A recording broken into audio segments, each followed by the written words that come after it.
So I'll be honest, I really did not want to make this video on Eminem's newest album, The Death of Slim Shady, since I know that M tends to have a lot of really annoying fans that feel the need to defend his music from any form of criticism. But after giving the record a few more listens, I do feel like there is an interesting conversation to be had about its lack of quality, specifically at how it fails at its own concept. I remember the night before it dropped, Eminem tweeted a PSA telling people that the order of the track list matters for the listening experience. And this admittedly got me pretty hyped up, since I think a lot of M's best tracks come when he focuses on a specific concept within his writing. However, I truly think that any semblance of a concept that this record has is flimsy at best, and really only serves as a shield for the stance to use against any form of complaints people have. But before I talk about how The Death of Slim Shady fails as a concept album, we need to talk about what exactly the concept is. What, genius, huh?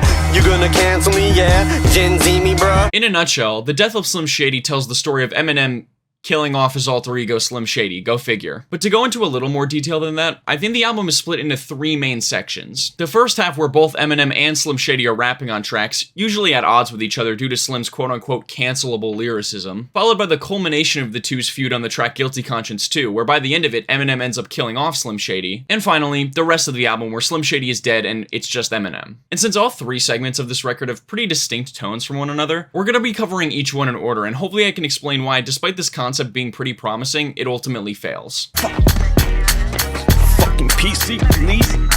So I'll just cut straight to the chase here and say that this segment of the album has by far the worst material across the entire thing, mainly due to the frankly terrible lyrical content. There is just so much blatant controversy bait here, so let me just rapid fire off with some of the highlights. Eminem's countless shots at Caitlyn Jenner, including misgendering and dead-naming her. Making fun of Christopher Reeve's paraplegia despite the man being dead for 20 plus years. Dropping the R slur, complaining about the use of gendered pronouns, lines about school shootings, dissing Candace Owens, which for clarification is actually a W for Eminem, but then going on to downplay Kanye's controversy as just being cancelled, rapping about his hatred for Gen Z, and of course the cherry on top, Bizarre's verse on Antichrist where he drops the T slur, misgenders Caitlyn Jenner again, and then proceeds to drop an extremely tasteless bar about Megan Thee Stallion being shot in the foot, because why let Eminem have the only one on here? Alright, and now that all the Tom McDonald fans have clicked off of the video, I imagine that the common defense for this style of lyricism is just the fact that Eminem has been doing it for 20 plus years now. But I feel like a lot of people don't really understand why that style of writing worked back in the early 2000s versus why it doesn't work nowadays. For one, when Eminem was dropping school shooting bars and homophobic slurs back in the day, he was a much younger and more immature character, and that character tracked through his music. And not that him being younger is an excuse for these kind of lines, he was still an adult after all, but back then, his writing came off much more as a guy who was just dealt a shitty hand in life, and was using shocking content in his bars to convey the anger and frustration he felt during his adolescence. Whereas nowadays, Eminem comes off more so as your 50-year-old uncle that thinks the only way of being funny is by saying something crass and offensive, and then complaining that you can't say anything anymore these days when people understandably get upset. Now, the other defense I've seen for the lyrical content is where the concept of the album comes into play. Since after all of the controversial lines are meant to be from Slim Shady, and Eminem's whole narrative here is that he's trying to stop Slim from getting them both cancelled. But while I can understand what Eminem was going for with this approach, in practice, it's done pretty poorly. You see, Eminem tries to separate the characters of himself and Slim Shady by what I assume is him artificially making his voice sound like the younger version of himself when rapping as Slim.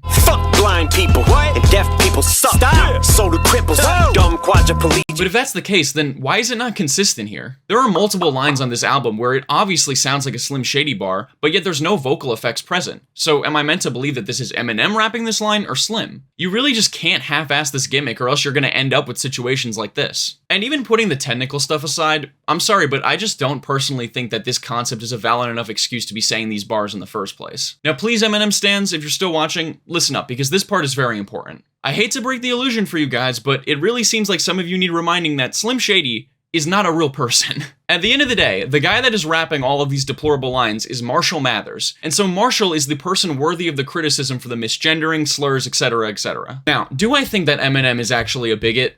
No. But overall, I'm personally just really sick of Eminem and his fans using Slim Shady as a scapegoat for all the bad behavior on his end. It really feels like a have your cake and eat it too situation to me. Hey, so I'm just gonna cut in here from the future to explain what I meant by calling this a have your cake and eat it too situation, since I realized I didn't really explain it in the video originally. Basically what I mean is Eminem wants to be able to say all the heinous stuff he wants, but then doesn't want to get the criticism for it, so he hides behind the Slim Shady persona, thus having his cake and eating it too. And despite me absolutely loving most of Eminem's old music, I think this criticism even extends to what he was doing with Slim Shady back in the day. Don't get it twisted, I don't want to cancel the man, but I just want him to finally mature and kill off Slim for good if he's going to be releasing more albums after this. And speaking of killing Slim, now let's talk about the track where he actually does that. Booyaka, cocksucker. Coup de grace, motherfucker.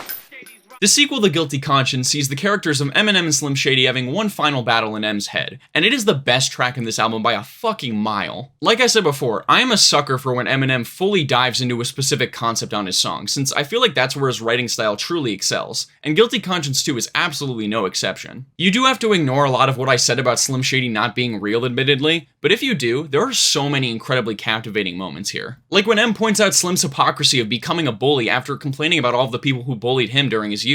Or when Slim retorts by saying that he's responsible for all of Eminem's success in the early 2000s, which is true to some extent. And of course, there's the amazing ending where Eminem name drops all of the people he's beefed with in the past before he finally kills off Slim Shady. But despite how much I do like this song, it really pisses me off more than anything because it just leaves me thinking, why couldn't we get this for the entire album? You can keep all of the tracks after this one on the album, but why couldn't the first 12 songs be Eminem delivering a retrospective of his Slim Shady days and grappling with the hurt he's caused for using such offensive lyrics back then? Oh wait, I know exactly why. It's because Eminem is legitimately addicted to being Slim Shady. Hell, he's already tried to kill off the character in songs years before this album came out, and yet he's still making song after song with stupid controversy bait in them. And let's be honest, assuming that this isn't Eminem's last album, there is no chance that he's going to be holding his tongue when it comes to whatever current social issues are affecting us the next time he decides to drop. But hey, at least we got 5 songs before Slim Shady inevitably comes back from the dead. Another pill as I start the spiral.